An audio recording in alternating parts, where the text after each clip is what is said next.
We're going to take a slight detour from core strategic planning skills today and take a look at some analytical tools that are needed in the strategic planning process.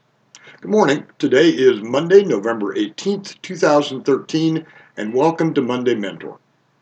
We have tracked through core values, vision, mission, and key objectives so far in this look at strategic planning. Today, some of the most common supporting analytics.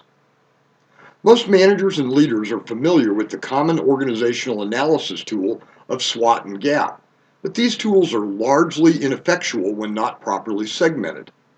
Using a segmented approach will deliver greater value to these time-tested tools. SWOT is an acronym for strengths, weaknesses, opportunities, and threats.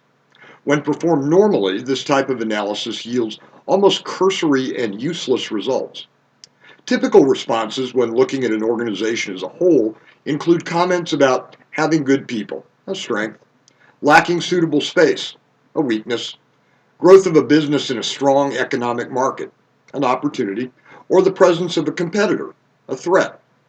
This provides a brief snapshot of where an organization is and what might be on the horizon in very high overview form. This approach contains only the singular dimension of a flat area. Gap analysis is even more of a simplistic approach. It is linear and clearly defines where an organization is and where it wants to be. The gap between the then and now represent a self-writing action plan when a company identifies how to move from the now to the future. Like SWOT, it is flat and unique to gap. It is a singular straight line. Now imagine these analytical tools in 3 dimensions with depth and breadth added. That is what adding segmentation to these tools will achieve. Starting with SWOT, instead of looking at the organization as a whole, segmentation forces the same analysis except broken down into key operating areas of the organization. First, the company defines the key operating areas, and many of those are common to all organizations. Typical ones include human talent, financial, facilities, technology, core products and services, and regulatory or legal issues. For example, the training department at High Stakes Motors wants to begin a strategic planning process for 2014, and rather than beginning with a SWOT analysis of the department, they segment their approach and begin with the people in the department. They determine that there are some core strengths and individuals who could be called strong. They also determine that there are some general deficiencies and weaknesses among their team.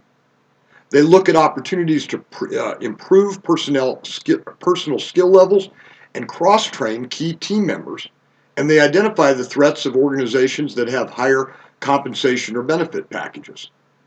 From this view, the management team for the training department at High Stakes Motors can craft a 2014 plan that capitalizes on their strengths, addresses their weaknesses, and capture some opportunities and strategically positions to minimize the threats. Wash, rinse, and repeat for all the major segments of High Stakes Motors training department. Those other aspects are going to include their facilities, technology use, strategic partnerships, financial structure, and core training offering. The end result of this is significantly more detailed, more usable, and a more reliable way of looking at this operation. Now imagine for a moment a chia pet, one that has been watered and beginning to grow a bit.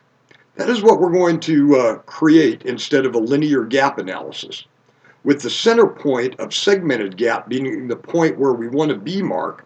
The lines out from that point will represent where we are based on the same segments used in the segmented SWOT analysis. So for High Stakes Motors Training Department, we have one line to the center for technology, one for human talent, one for core products and services offered, one for customer service level, one for facilities, and so forth. Each line begins at a different spot because, as in most organizations, these segments are in different stages and degree of closeness to the ideal. The really helpful part of segmented gap analysis is that it allows for the construction of a simultaneous action plan and action plans that can be interdependent on other action plans. So rather than approaching the organization linearly, the organization is viewed in a full 3 dimensions, and strategic planning can be built to attack all segments at once. Is a segmented approach more difficult and time consuming? Absolutely, but the results will be dramatically improve the ability of an organization to plan effectively for the coming years. Take care, everybody, and I look forward to talking to you next week.